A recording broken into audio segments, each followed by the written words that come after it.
그래서요, 자기 자신에 대해서 곰곰이 생각해 볼 때에 나 정도면 괜찮지, 이 정도면 괜찮은 사람이지, 여러분 그렇게 생각하십니까? 아니면 나는 왜 이것밖에 안 되지? 나는 왜 이 정도밖에 안 되지? 전자입니까? 후자입니까? 우리의 정체성은 사회적 기준에 의해서 영향을 많이 받습니다. 소유가 얼마인가? 사회적 지위는 어느 정도 되는가? 학력은 어느 정도인가? 기술이나 능력은 얼마나 탁월한가? 이런 것들에 의해서 우리가 평가를 받죠. 그런데 이 세상에는요, 항상 나보다 소유가 더 많은 사람이 존재합니다. 나보다 더 높은 곳에 오른 사람이 존재합니다. 나보다 뛰어난 실력을 갖춘 사람이 항상 있기 마련입니다. 그래서 우리는 내 자신이 부족하다고 항상 느끼는 거예요. 나는 왜 저 정도 못할까? 나는 왜 저곳에 오르지 못했을까? 하고 자기를 낮춰 생각하는 거죠. 그것은 사회적 기준이죠. 성경은 우리를 하나님의 형상대로 지었다 하고 말씀하고 있습니다. 하나님이 사람만은 참 독특하게 만드셨어요. 모든 것 말씀으로 창조하셨는데 사람은 흙으로 빚으셨어요. 그런데 하나님의 형상을 따라서 빚으셨어요. 그리고 그 코에 생기를 불어넣어서 드디어 생명체가 되었습니다. 하나님의 형상을 따라 지음받았는데 이 하나님의 형상이라는 것에는 많은 의미를 내포하고 있습니다. 외적인 형상이 있었어요. 그럼 우리는 하나님은 영이시니 형체가 없다. 그래서 우리의 이 눈에 보이는 육체를 소홀히 여기는 경향이 있습니다. 그럼에도 불구하고 사람은 하나님의 형상대로 지음을 받았습니다. 자꾸 하나님의 형상을 영적인 의미로만 해석하려고 해서는 안 됩니다. 우리의 몸도 중요한 거죠. 사람의 몸은 참으로 신비롭게 창조되었습니다. 어떤 사람들은 우리의 이 신체를 소우주라고, 이 몸속에 우주가 있다고 이야기하기도 합니다. 사람의 이 몸이요, 질서 있고 조화롭게 운영되는 그 구조에는 하나님의 형상이 깃들어 있습니다. 여러분의 몸을 사랑하시길 바랍니다. 우리 한번 이렇게 할까요? 사랑한다. 좀 해봐요. 사랑한다. 하나님의 형상을 닮은 몸이에요. 또한 하나님의 형상은 하나님의 성품입니다. 하나님의 성품이 우리 안에 들어있는 거죠. 사랑하고 용서하고 기뻐하고 연합하고 동정하고 때로 정의롭고 불의와 맞서고, 이런 것들은 사람만이 하는 겁니다. 모든 동물들은 자기 본성대로 삽니다. 그런데 사람만이 사랑하고 용서하고. 여러분, 어느 날 사자가 새끼 양을 잡아먹었습니다.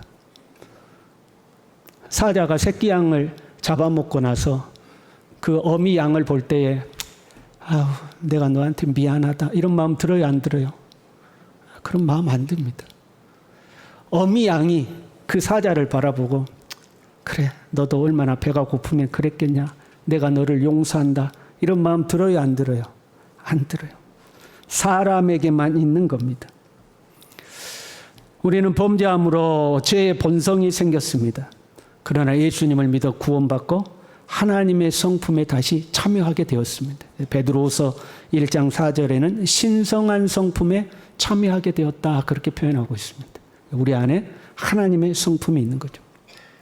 또한 하나님의 형상에는 하나님의 능력도 포함되어 있습니다. 하나님의 아담을 만드시고 에덴 동산을 경작하게 하셨어요.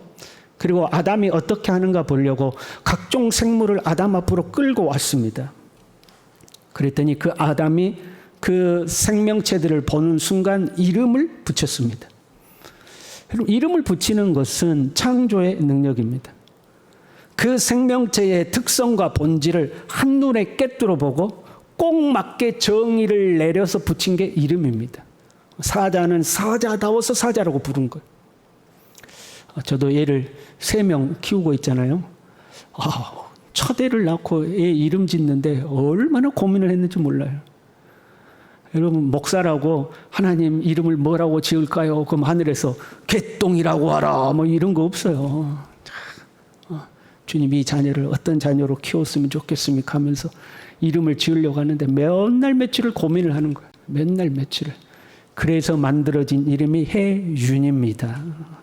둘째는 해린입니다. 셋째는 해원입니다. 가끔 저도 헷갈립니다. 세 명을 다 불러요. 막 혜윤아, 혜린아, 혜원아 이렇게 한 명 부르는데. 근데 그 이름 세 명 이름 붙이는데도 몇 날 며칠이 걸렸어요. 그런데 아담에게는 그 생명체가 오면 바로 이름을 탁탁탁 붙이는 거예요. 창세기 2장 19절에요. 아담이 각 생물을 부르는 것이 곧 그 이름이 되었더라. 부르면 그 이름이 딱 맞다는 거예요.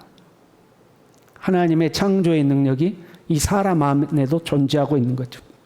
사람은 이 창조의 능력으로 무언가를 끊임없이 만들어냅니다.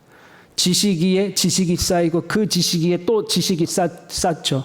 그래서 그 지식이 더 넓어지고 더 깊어지고 더 높아지고 그 지식 위에 문명과 기술을 만들어갑니다. 모든 동식물은 살아가는 방식이 옛날이나 지금이나 똑같습니다. 그러나 사람만큼은 삶의 환경이 계속 바뀌고 발전해 갑니다. 사람 안에 있는 창조의 능력인 거죠. 사람은 또한 영적인 능력을 지닙니다. 왜? 하나님이 영이시듯이 하나님의 형상을 따라 지음받은 우리 안에도 하나님의 그 영적 능력이 있습니다. 하나님은 말씀으로 세상을 창조하셨습니다. 그래서 사람의 말에도 능력이 있습니다. 우리 옆 사람에게 인사합시다. 살다 당신같이 예쁜 사람 처음 봅니다. 안 하는 사람도 있어. 속으로 아니다는 거죠. 말만 해도 기분이 좋습니다. 말만 해도 사람 마음이 밝아집니다. 말에 능력이 존재하는 거죠. 또한 우리의 믿음에는 능력이 있습니다. 네 믿음대로 될지어다. 영적인 능력입니다. 여러분 믿었는데 그 믿음대로 된다는 것을 어떻게 설명을 하겠습니까? 영적인 능력이죠. 자연의 법칙을 초월하는 능력이 우리 안에 존재하는 거죠. 대표적인 것이 치료의 능력입니다. 병든 자에게 손을 얹은즉 나으리라. 손을 얹으면 낫는다는 거죠. 하나님의 형상을 닮았기 때문에 하나님의 하시는 일과의 정도의 차이는 있죠. 감히 창조주 하나님과 우리가 비교할 수는 없어요. 그러나 그 하나님을 닮았기 때문에 우리에겐 그런 능력이 존재하고 있는 겁니다. 기도의 능력도 영적인 능력이죠. 시 공간을 초월하여 역사하는 힘이 있는 게 기도입니다. 여러분 그런 간증 간혹 듣잖아요. 내가 마음이 불안하고 초조해서 무엇을 기도할지 몰라서 성령의 인도를 따라서 기도하고 났는데 그 시간에 자녀가 내려다가 사고가 났다. 그런데 차는 폐차했는데 몸은 다치지 않았더라. 뭐 이런 간증 우리 간혹 듣잖아요. 시 공간을 초월하는 이런 기도의 능력, 이런 능력이 우리 안에 존재하는 거죠. 곧 우리가 하나님의 형상을 닮은 사람입니다. 죄로 말미암아 파괴되었던 하나님의 형상이 예수 그리스도 구속의 은혜로 회복된 줄로 믿습니다. 더더군다나 우리를 고아처럼 내버려 두지 아니하시고 하나님께서는 성령을 우리에게 보내주셨습니다. 삼위 하나님 중에 한 분이신 성령이 우리에게 오셔서 우리와 영원토록 함께 하시는 줄로 믿습니다. 우리가 그렇게 짜잔한 사람이 아니요. 하나님의 형상이 있고 성령이 함께하는 사람인 거예요. 우리 옆 사람과 다시 한번 인사합니다. 사람 우습게 보지 마. 이쪽 줄은 아무도 안 하네. 사람 우습게 봅니까? 사람 우습게 보지 마. 나 그렇게 짜잔한 사람 아니야. 내 안에 하나님의 형상이 있는 사람이야. 본문은요. 베드로가 성전 미문에 앉아서 구걸하고 있던 하반신 장애인을 일으켜 세운 사건입니다. 이 사람은 나면서부터 장애를 가지고 태어났습니다. 선천적 장애인이죠. 한 번도 걸어본 적이 없는 사람입니다. 이 사람이 걷게 된 것은 치료의 역사죠. 동시에 창조의 역사라고 할 수가 있습니다. 존재하지만 생명이 없던 다리죠. 다리는 있는데 이 다리에 생명이 없는 거예요. 마치 하나님께서 흙으로 사람을 완벽하게 빚었지만 그 안에 생명이 없으니까 흙덩어리와 움직일 수 없는 흙덩어리 같은 존재죠. 그 코에 생기를 불어넣어서 생명체가 되었던 것처럼 생명 없는 다리에 생명을 불어넣은 창조와 같은 사건이라고 할 수가 있습니다. 사실 놀라운 사건이죠. 그래서 그걸 본 사람들이 심히 놀랍게 여기며 놀라니라, 놀라고 놀라운 사건이라는 거죠. 베드로는 우리가 잘 알다시피 예수님의 수제자였습니다. 그럼에도 불구하고 많은 흠결이 있는 사람이죠. 예수님을 3번이나 부인했던 연약한 사람에 불과했습니다. 그랬던 베드로가 어떻게 이렇게 변했는가? 단 하나의 사건입니다. 성령의 충만함을 받았습니다. 성령의 충만함을 받은 이후에 베드로는 완전히 변화되었습니다. 성령 충만함 받은 베드로가 첫 번째로 보여준 이적이 오늘 본문의 사건입니다. 나면서부터 걷지 못했던 자를 일으켜 세운 겁니다. 무엇 때문에? 성령이 충만했기 때문입니다. 그럼 성령 충만이란 무엇일까? 성령 충만하면 어떻게 이런 변화가 생길까 하는 거죠. 먼저 우리가 알아야 될 것은 성령은 인격체입니다. 삼위 하나님 중에 한 위격이시죠. 성령은 인격이라는 것은 지정의를 가지고 계시다는 거예요. 그래서 우리는 이 성령님과 동행하고 성령님과 교제해야 합니다. 성령은 우리를 가르치십니다. 성령은 우리를 깨우치십니다. 세상 끝날까지 함께 하시며 우리를 떠나지 아니하십니다. 그런데 한편으로 보면 성경에서는 끊임없이 성령의 충만을 받아라, 성령의 충만을 받아라 그렇게 말씀하거든요. 그 성령 충만함을 받으라는 말씀을 접하면 우리는 마치 성령을 물질적 개념으로 이해하기가 쉽습니다. 받으라고 그러니까, 받으라 그러니까. 그래서 어떤 사람은 성령을 많이 받을 수도 있고 어떤 사람은 성령을 조금 받을 수도 있고 그렇잖아요. 충만을 받으라는 것은 가득 받으라는 거 아니에요? 한편으로 성령을 능력과 힘의 개념으로 생각하기도 합니다.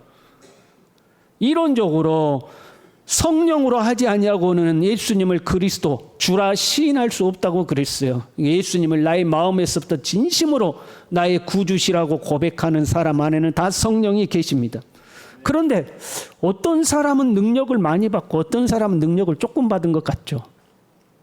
그래서 성령을 능력으로 이해하기가 쉽습니다. 어떤 사람, 성령 충만한 사람은 능력을 많이 받은 사람, 성령 충만하지 않은 사람은 조금 받은 사람 이렇게 생각하는 거죠.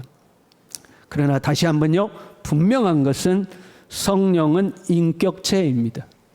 많이 받고 적게 받고가 아니에요. 그렇잖아요.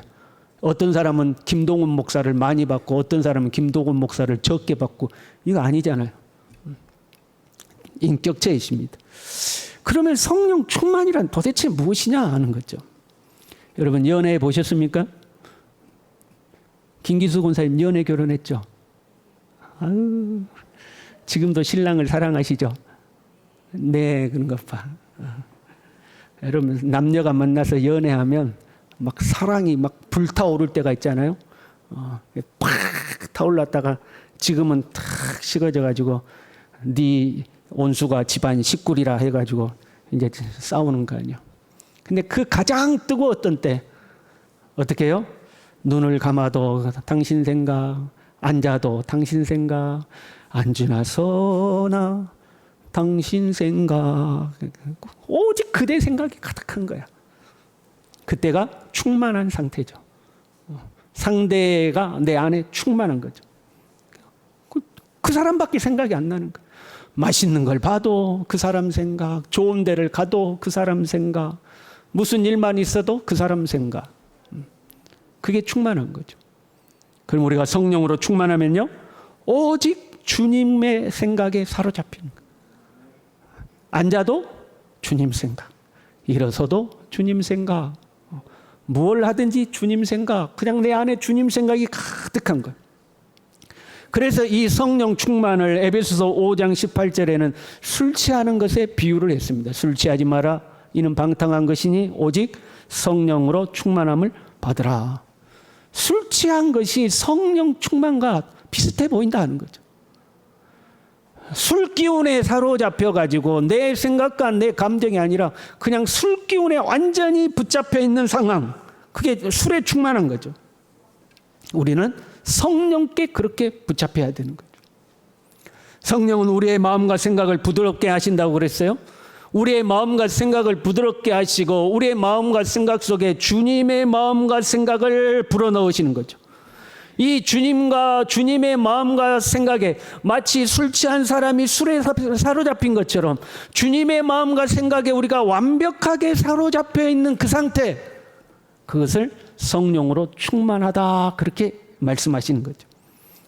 구약의 선지자들이요, 하나님의 말씀을 대언할 때에 갑자기 성령에 사로잡혀서 자신의 생각이 아니라 하나님의 생각을 선포하는 거죠. 그때 성경을, 그 상태를 이 하나님의 영이 충만하여 또는 여호와의 영이 임하여, 그렇게 표현을 해요. 하나님의 영에 사로잡혀서 내 마음과 생각이 아니라 하나님의 마음과 생각이 내 속에 가득하게 된 상태, 그것을 성령 충만하다, 그렇게 이야기를 하는 거죠. 이 하나님의 생각은요, 창조의 시작이었죠. 태초에 말씀이 계시니라 할 때 그 말씀은 하나님의 생각이라고 말할 수 있다고 그랬어요. 생각이 창조의 시작인 거죠. 하나님의 말씀이 내 안에 가득하면 내 삶에 하나님의 창조가 시작되는 거예요. 그래서 하나님의 역사가 나타나는 거죠. 다시요, 여러분 안에는 하나님의 형상이 들어있는 것을 믿으시길 바랍니다. 우리 안에는 하나님의 형상이 다 들어있어요. 물론 완벽하지는 않아요. 하나님의 형상과 함께 우리는 죄의 성품이 같이 존재합니다. 한편에는 하나님의 성품이 사랑, 한편에는 죄의 성품이 미움, 같이 존재하는 거죠. 우리는 천국과 지옥을 동시에 경험합니다. 여러분, 천국은 기쁜 곳이에요, 슬픈 곳이에요? 기쁜 곳이죠. 그래서 우리 안에는 기쁨이 있죠. 그러나 동시에 슬픔이 존재합니다. 사랑이 있으면서 미움도 존재하죠. 그래서 우리는 이 땅을 사는 동안은 천국도 맛보고 지옥도 맛보고 그렇게 살아가요.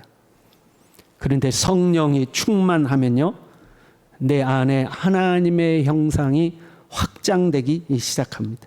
하나님의 형상이 내 안에 충만해지는 거예요.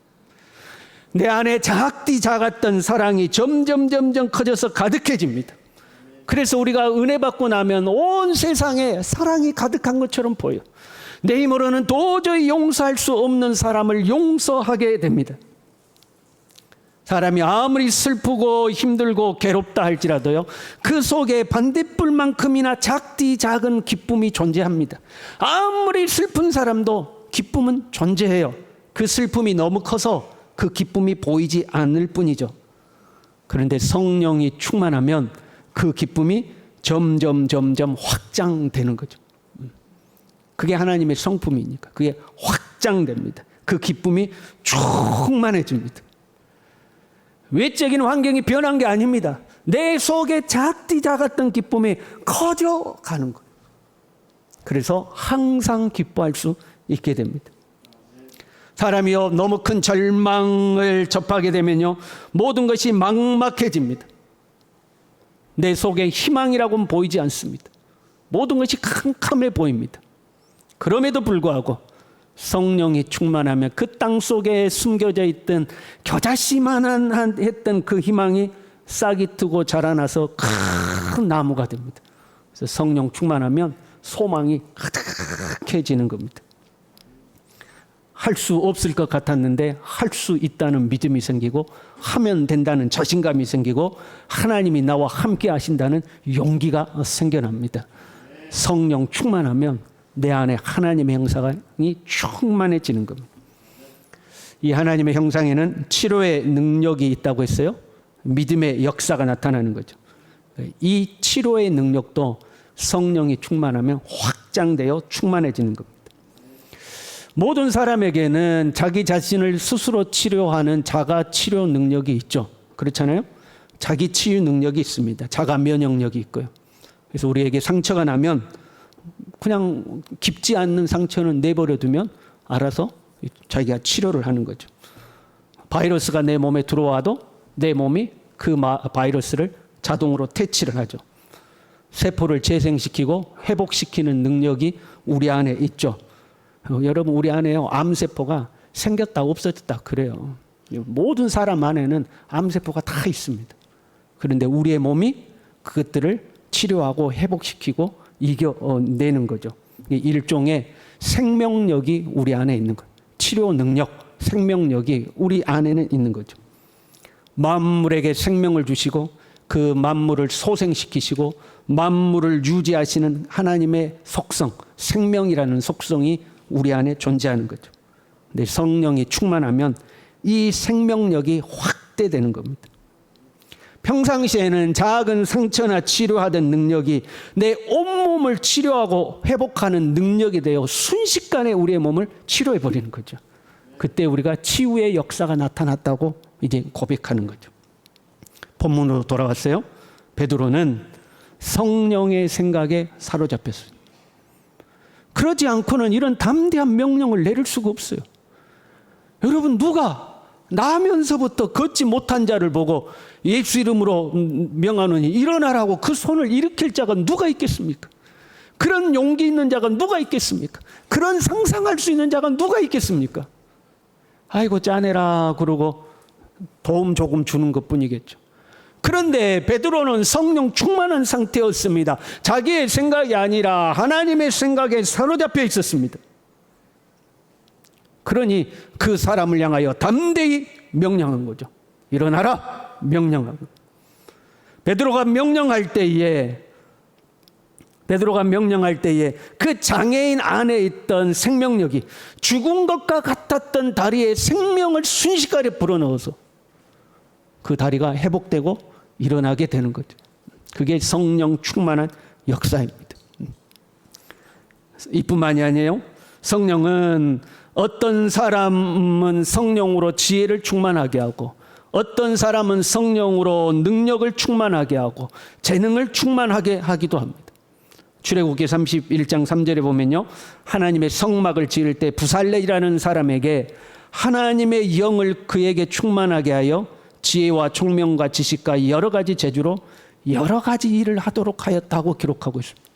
성령께서 그 사람에게 지혜도 주시고 지식도 주시고 재능도 주시고 능력도 주시고, 성령이 충만하면 내 안에 있던 여러 가지 지혜와 지식과 능력이 확장되는 거죠.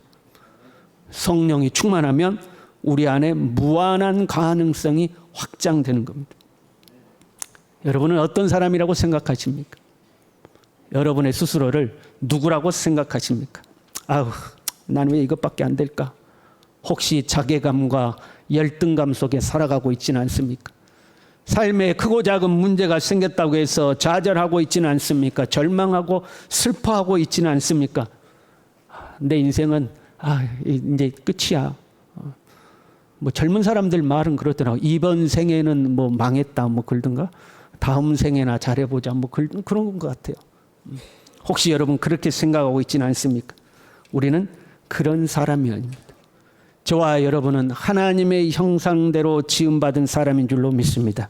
하나님의 성품에 참여하는 자로 구원받은 줄로 믿습니다. 중요한 것은 그 하나님의 영이 내 안에 충만하냐 충만하지 않느냐. 성령이 충만하면 내 안에 하나님의 형상이 확장되고 충만해지는 거예요. 나의 지혜와 나의 재능과 더 나아가서 영적인 힘과 내 육신 안에 있는 생명력이 강하여지는 거예요. 성령이 충만할 때 내 하나님의 안에 있는 하나님의 형상도 충만해지는 거예요. 이 성령 충만을 사모하시길 바랍니다. 성령 충만을 간구하시길 바랍니다. 주님께서 우리를 홀로 내버려 두지 아니하시고 성령을 보내주셨는데 주여 나로 하여금 충만하게 하시옵소서. 성령 충만으로 살아가는 저와 여러분 될 수 있기를 바랍니다. 기도하겠습니다. 우리 찬양하겠습니다.